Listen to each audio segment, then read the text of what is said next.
Matters here on One News. The Department of Trade and Industry says there is no price increase in basic necessities and prime commodities for at least 30 days. Trade Secretary Cristina Roque told the Big Story that this follows ongoing coordination with manufacturers and industry players with possible extension for up to 60 days. The DTI also assures the public that supply remains stable with no reports of price hikes or profiteering so far. For now, we have enough supply of goods, of basic necessities and prime commodities for the next 30 days and for the next 60 days. Okay, Sa supply, wala po tayong problema. It's just if ever mag-i-increase yung price after the 60 days. Okay. Yun yung depends what happens in the next month. And at this point, let's check the prices of basic commodities. We have our mobile journalist, Fatima Baduria, reporting live from Muñoz Market. Fatima, tumaas na ba ang presyo ng mga bilihin dyan? Pauline, steady pa ang presyo ng mga bilihin dito sa Muñoz Market simula noong nakaraang linggo. Ayon nga sa mga nakausap ko dito kanina na nagtitinda, hindi pa raw sila nagtataas pero inaasahan daw nila na baka sa mga susunod na linggo, tataas na ang singil sa kanila ng mga nagde-deliver ng mga paninda. Kaya if ever ay kakailanganin din daw na magtaas ng presyo ng mga bilihin. Pero sa ngayon, halos pareho pa rin yung mga presyo ng mga bilihin. Sa bigas, yung mga local na well-milled, nasa 48 to 52 per kilo.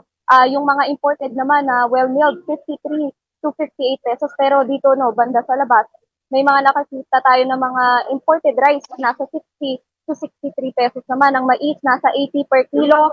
Ang itlog, 7 to 10 pesos ang isa. Depende sa laki. Sa isda naman, ang tilapia, 140 per kilo. Galunggong, 240 per kilo. Ang bangus naman, nasa 280 to 300 per kilo. At pagdating naman sa karne, ang full chicken, nasa 220 pesos yan. Yung baka naman, yung mga laman, 530 per kilo. Ang pork, 340 to 370 per kilo. Sa gulay naman, ang talong na nakita natin dito kanina, ang talong 80 pesos per kilo yan. Ang repolyo 50 to 70 per kilo. Ang kangkong 10 piso ang isang tali.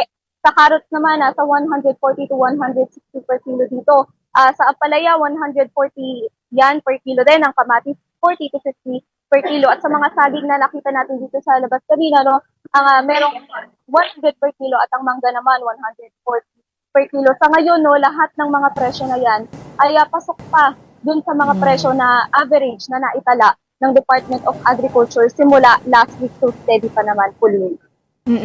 So Fatima, as of today, stable pa ang mga prices dyan sa Muñoz Market, Pero may nakausap ka bang mga vendors kapag naramdaman na nila yung mataas na presyo ng langis, gaano kalaki ba yung nakikita nilang itataas ng presyo ng bilihin dyan?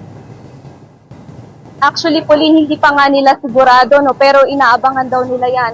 At natatakot nga sila na baka talagang tumaas yung singil sa kanila ng mga nag-deliver. So if ever magtataas din daw talaga sila ng presyo ng mga bilihin. At isa pa, Pauline, na kinalulungkot daw ng mga nagtitinda dito ay matumal daw ang bintahan ngayon na konti nga ang namimili rito. At sabi nila, baka raw kasi nagtitipid yung mga mamimili. Although weekday din kasi ngayon, pero natanong ko kahit the weekend kumonti na rin talaga yung mga namimili dito sa Palestine.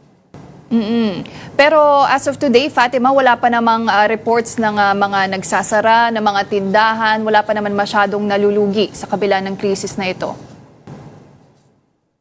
Wala pa naman, Pauline, pero ayun nga, talagang pinipilit nila o talagang hinihiling nila na maubos yung mga paninda nila dahil baka masira lang naman, Pauline. Doon naman sa mga mamimili, Fatima, may mga nakausap ka ba? Ano yung reaction nila habang stable pa ang mga presyo ng basic goods ngayon? Sa ngayon, Pauline, okay pa naman daw dahil nga, ayun steady pa, hindi pa naman nagtataas, Pauline, at yun nga lang, kaunti nga lang din talaga yung mga mamimili dito, Pauline. Alright, well, maraming salamat para sa update na yan. That was mobile journalist Fatima Baduria.